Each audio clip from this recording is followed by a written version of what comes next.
আজি মই আনুষ্ঠানিকভাৱে ভাৰতীয় জাতীয় কংগ্ৰেছত যোগদান কৰাৰ পিছত মই যি বক্তব্য ৰাখিছিলোঁ, মই শেহতীয়াভাৱে সংবাদ মাধ্যম বা ছ'চিয়েল মিডিয়াত মই দেখিবলৈ পাইছোঁ যে মোৰ বক্তব্যক লৈ একাংশই বিভিন্ন ধৰণে মন্তব্য আগবঢ়াই আছে আৰু মই দেখিলোঁ যে মোৰ বক্তব্যটো সম্পূৰ্ণ বিকৃত ৰূপত প্ৰকাশ কৰি উদ্দেশ্যপ্ৰণোদিতভাৱে আচলতে এটা পৰিৱেশ বেয়া কৰিবৰ কাৰণে চেষ্টা চলোৱা হৈছে। ই অতিকৈ নিন্দনীয়, গৰিহণাৰ যোগ্য। মই বক্তব্যৰ প্ৰথমৰ পৰাই এখন বৰ অসম গঢ়াৰ কথা কৈছিলোঁ, মই সমন্বয়ৰ কথা কৈছিলোঁ, সকলো জাতি জনগোষ্ঠীৰ সমন্বয়ন সমমৰ্যাদা বিকাশৰ কথা কৈছিলোঁ। শদিয়াৰ পৰা ধুবুৰীলৈকে, বৰাকৰ পৰা ব্ৰহ্মপুত্ৰলৈকে সকলোৱে মিলাপ্ৰীতিৰে সমন্বয়েৰে উন্নয়নেৰে আমি এখন বৰ অসম গঢ়িব পাৰিম বুলি মই এই কথাটো কৈছিলোঁ। আৰু মই এইটো কথাও কৈছিলোঁ যে শিৱসাগৰৰ উন্নয়ন ধুবুৰীতে হ'ব লাগিব, ধুবুৰীৰ সমন্বয়, বৰাকৰ সমন্বয়, আজি শিৱসাগৰৰ সমন্বয় আমি একেলগে একত্ৰিত কৰি সকলোৰে উন্নয়ন লৈ পেলাই, সমন্বয় লৈ পেলাই আমি এখন বৰ অসম গঢ়িব লাগিব।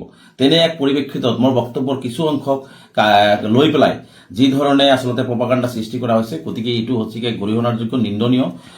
গতিকে মই স্পষ্টকৈ ক'ব বিচাৰিছোঁ যে মই কেতিয়াও কোৱা নাই যে ধুবুৰীৰ মানুহ যে শিৱসাগৰত থাকিব, শিৱসাগৰৰ মানুহ আহি ধুবুৰীত থাকিব, তেনেকুৱা কোনো ধৰণৰ বক্তব্য মই দিয়া নাই। গতিকে মোৰ বক্তব্যটোক আচলতে বিকৃত ৰূপত প্ৰকাশ কৰি পেলাই কোনোবাই ৰাজনৈতিক লাভালাভ ল'বৰ কাৰণে চেষ্টা কৰা পৰিলক্ষিত হৈছে।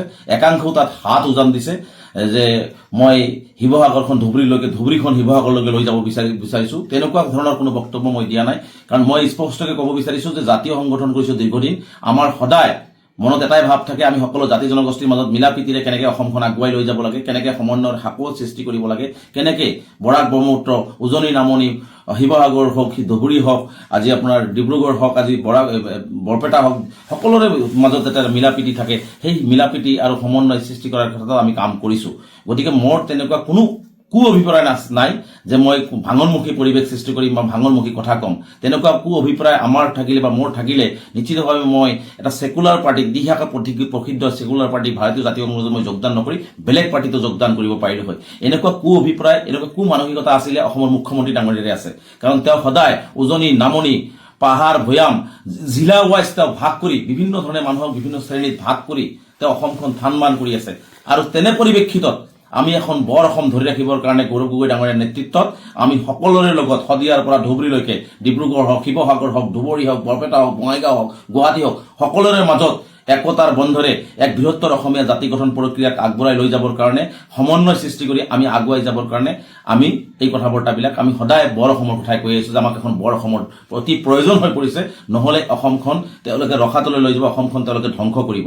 গতিকে মই স্পষ্টভাৱে যিসকলে মোৰ বক্তব্যটোক লৈ এনেকুৱা ধৰণৰ হৈ হাল্লা কৰি আছে বা প্ৰপাগাণ্ডা সৃষ্টি কৰিছে, তেনেকুৱা প্ৰপাগাণ্ডা আৰু তেনেকুৱা ধৰণৰ ভাঙনমুখী কথা বাৰ্তা নক'বৰ কাৰণে তেওঁলোকক স্পষ্টভাৱে মই আহ্বান জনাইছোঁ।